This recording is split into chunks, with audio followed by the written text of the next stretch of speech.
सैनिक स्कूल में एडमिशन के लिए जो प्रोसेस है उसमें सबसे पहले एक रिटन एग्जामिनेशन होता है, उसके बाद मेडिकल होता है, उसके बाद फिर फाइनल सिलेक्शन होकर उसमें एडमिशन का लिस्ट निकलता है।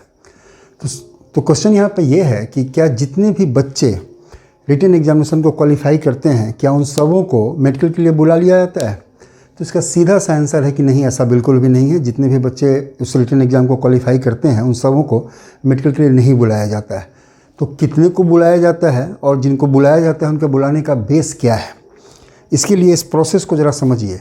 जो एग्ज़ाम होता है रिटन एग्ज़ाम, उस एग्ज़ाम का नाम होता है ऑल इंडिया सैनिक स्कूल एंट्रेंस एग्जामिनेशन। ये एग्ज़ाम सैनिक स्कूल खुद कंडक्ट नहीं कराती है।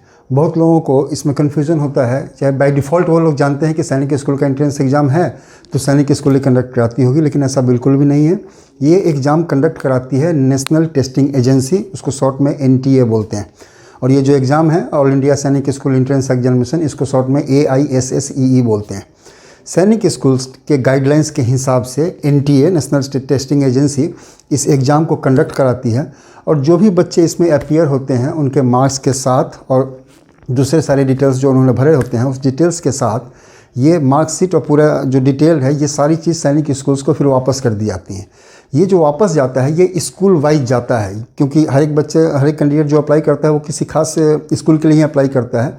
तो जितने भी एक बच्चे ने एक खास स्कूल के लिए अप्लाई किया है उसके पास उसकी पूरी डिटेल पहुंचती है कि इतने कैंडिडेट्स ने आपके लिए अप्लाई किया था, होम स्टेट और अदर स्टेट सारा मिला के, और उनको इतने इतने ऐसे ऐसे नंबर्स आए हैं। ठीक है, अब ये स्कूल जो है वो कैटेगरी वाइज लिस्ट निकालती है क्वालिफाइंग कैंडिडेट्स का। अब ये कैटेगरी क्या है तो आप जान लीजिए कि इसमें मेनली 5 कैटेगरी है मोटा मोटी। ये SC का पहला है, दूसरा ST का, तीसरा OBC का, चौथा जो है सो डिफेंस पर्सनल और एक्स सर्विसमैन का, और 5th कैटेगरी आती है इसमें जनरल की। ये 5 कैटेगरी 2 जगह बढ़ती है, एक होम स्टेट के लिए और एक अदर स्टेट के लिए। तो 5 और 5 10 कैटेगरी हो गई। और ये 10 कैटेगरी बॉयज़ के लिए भी अलग और गर्ल्स के लिए भी अलग। 9th में चूँकि गर्ल्स की बात अभी नहीं है इसलिए उसकी बात नहीं करेंगे।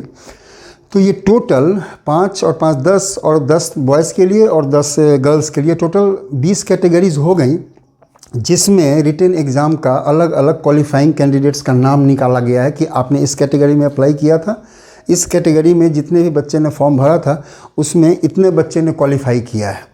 ये क्वालिफाइंग का जो लिस्ट अभी एग्ज़ाम हुआ था उसका लिस्ट आने वाला है, उसमें जो निकलेगा वो वही क्वालिफाइंग कैंडिडेट्स का लिस्ट होगा जो कि कैटेगरी वाइज होगा, हर एक स्कूल का अपना अलग अलग।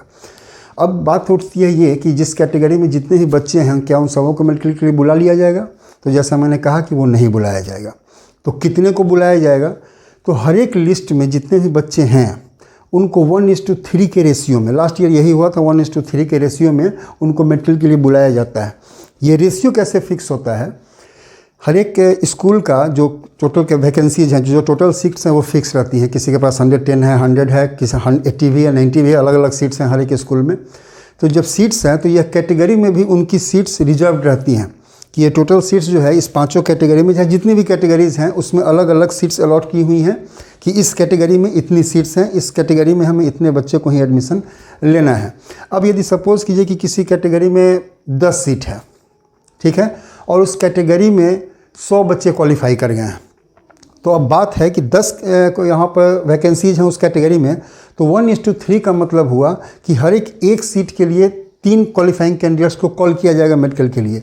यदि उस कैटेगरी में 10 सीट्स हैं तो 30 बच्चे को ही, only 30 qualifying candidates will be called for medical, भले ही उसमें 100 बच्चे ने क्यों नहीं क्वालिफाई किया हो।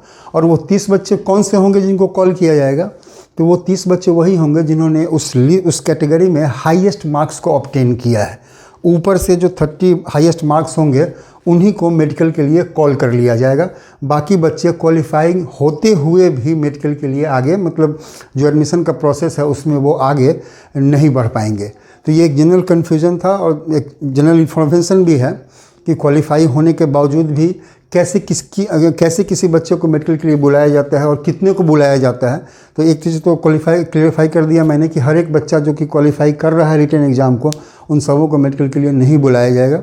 उनको 1:3 के रेशियो में ही, जिस कैटेगरी में जितनी सीट्स हैं उसके हिसाब से 1:3 के रेशियो में ही मेडिकल में बुलाया जाएगा। और जितनी भी बच्चे को बुलाया जाएगा वो ऊपर से जिन्होंने हाईएस्ट मार्क्स को ऑब्टेन किया है उन्हीं को मेडिकल के लिए कॉल किया जाएगा।